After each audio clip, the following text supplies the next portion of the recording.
For nearly 4 decades, the name Kevin Costner was Hollywood's shorthand for a specific kind of masculine, earnest, and quintessentially American success. He was the cowboy philosopher in Field of Dreams, the wronged everyman in JFK, and the romantic rogue and Robin Hood Prince of Thieves. He directed and starred in Dances with Wolves, a film that won 7 Academy Awards, and announced that a new kind of auteur had arrived. But the landscape of entertainment is a brutal, shifting desert, and even the most steadfast pioneers can find themselves lost in the dust. Lately, the headlines surrounding Costner have less to do with artistic triumph and more to do with legal bills, on-set fractures, and a financial house of cards that appears to be shuddering in a high wind. The simple truth is that things aren't looking good for Kevin Costner, not because he lacks talent, but because the very empire he built on charm, independence, and a stubborn vision of the West is now the source of his greatest vulnerabilities. The most immediate and visible crack in the Costner facade is his explosive departure from Yellowstone, the Paramount Network juggernaut that resurrected his career for a new generation. For 5 seasons, Costner's John Dutton was the patriarch of the most powerful ranch family in Montana, a role that seemed written specifically for his persona, stoic, land-obsessed, and morally complicated. But in early 2023 the narrative began to fray. Reports emerged of severe friction between Costner and the show's creator, Taylor Sheridan. The conflict, as pieced together from industry whispers and legal filings, was not merely artistic, but profoundly logistical. Costner, he was alleged, wanted to drastically reduce his filming schedule for the second half of season 5, limiting himself to just 1 week of shooting.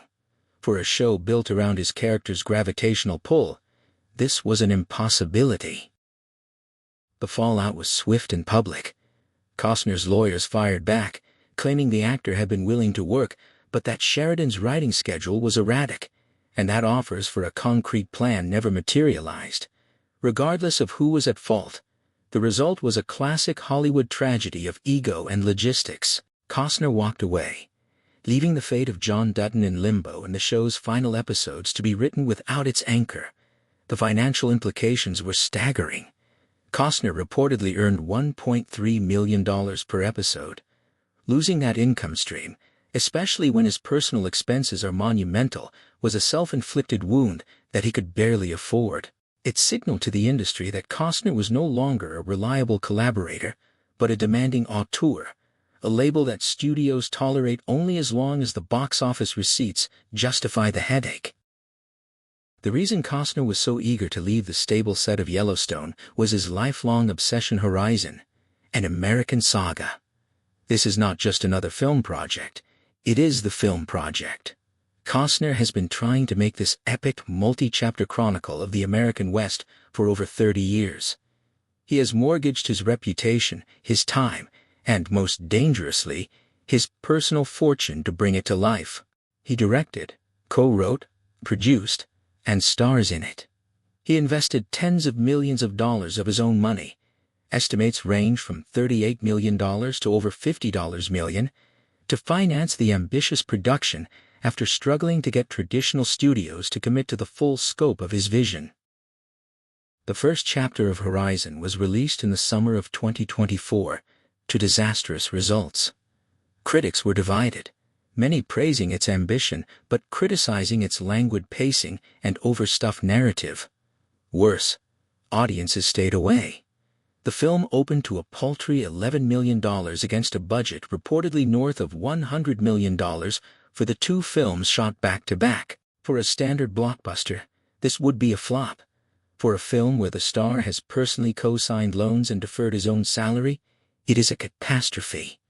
Warner Brothers, which distributed the first film, has reportedly been hesitant about its commitment to the second chapter, which was originally slated for a rapid release. The dream that Costner spent 3 decades nurturing, to create a multi-film Western epic on the scale of How the West Was Won, is now in serious jeopardy. The industry is watching not with awe, but with the morbid curiosity reserved for a great artist who may have finally overreached. Compounding the professional crisis is a personal one that has bled directly into his bank account: the divorce from his second wife, Christine Baumgartner. After nearly 2 decades of marriage, Baumgartner filed for divorce in May 2023, triggering a legal battle that exposed the often hidden truth about celebrity wealth. Costner is rich, but he is not liquid. Court documents revealed a complex web of assets: beachfront estates in Carpinteria, a sprawling ranch in Aspen, a private baseball field, and a fleet of cars, but also a fierce dispute over child support. Baumgartner initially sought nearly $250,000 per month to maintain the lifestyle the couple's 3 children were accustomed to. The ensuing courtroom drama was a masterclass in public humiliation.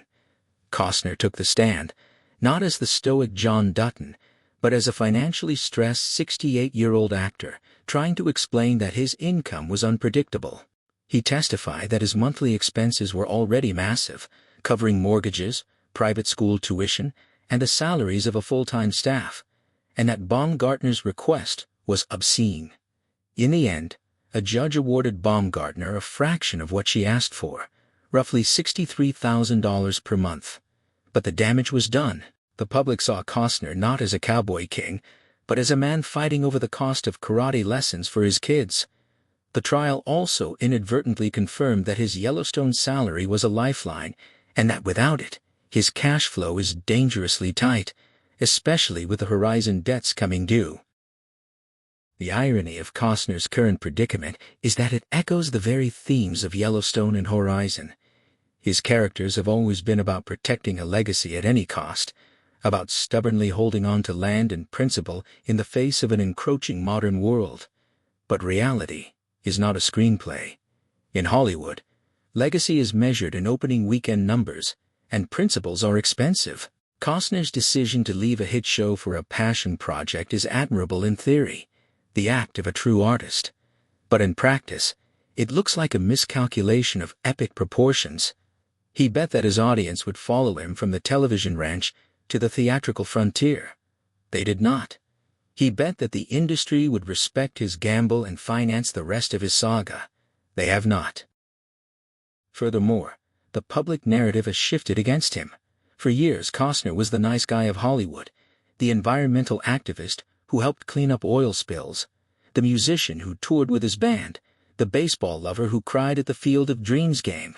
But the Yellowstone feud and the divorce have painted a different picture: a difficult, demanding, and perhaps financially naive artist who burned bridges to chase a ghost.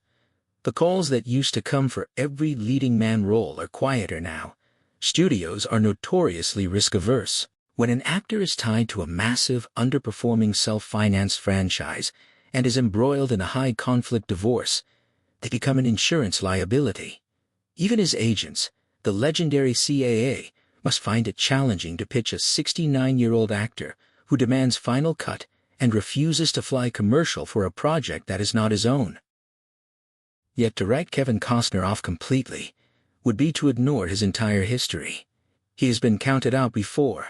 After the bomb of Waterworld in 1995, a film that was also famously over budget and mocked as Kevin's Gate, he was considered finished.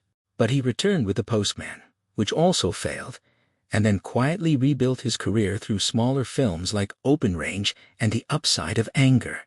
He has a resilience that is almost pathological. His band still tours. His tech ventures, like the oil separation company that helped with the Deepwater Horizon spill, proved that his business acumen, while spotty, is not non-existent. The question is whether he has the time or the financial runway for another comeback. He is pushing 70. The Horizon saga, if it continues, requires years more work. His children are still young. He has a 14-year-old son, Hayes, for whom he is financially responsible. The grace period that Hollywood extends to aging legends is shorter than it has ever been, as streaming services and studios pivot to younger, cheaper, and less complicated talent. Costner is not being cancelled. He is being quietly aged out, accelerated by his own stubborn choices. In the end, the story of Kevin Costner in 2024 and 2025 is a cautionary tale about the dangers of believing your own mythology. He created characters who bet the farm and won. But in real life, when you bet the farm on a period western in a market that wants superheroes and horror, you often lose the farm. His upcoming schedule is avoid where Yellowstone used to be. The second Horizon film sits on a shelf, a monument to a gamble that has not yet paid off.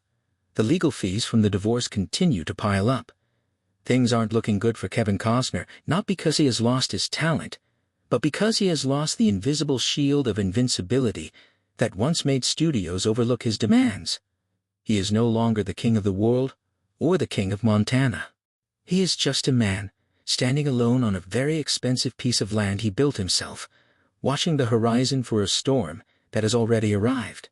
Whether he can ride it out or will be swept away is the only remaining drama left to play.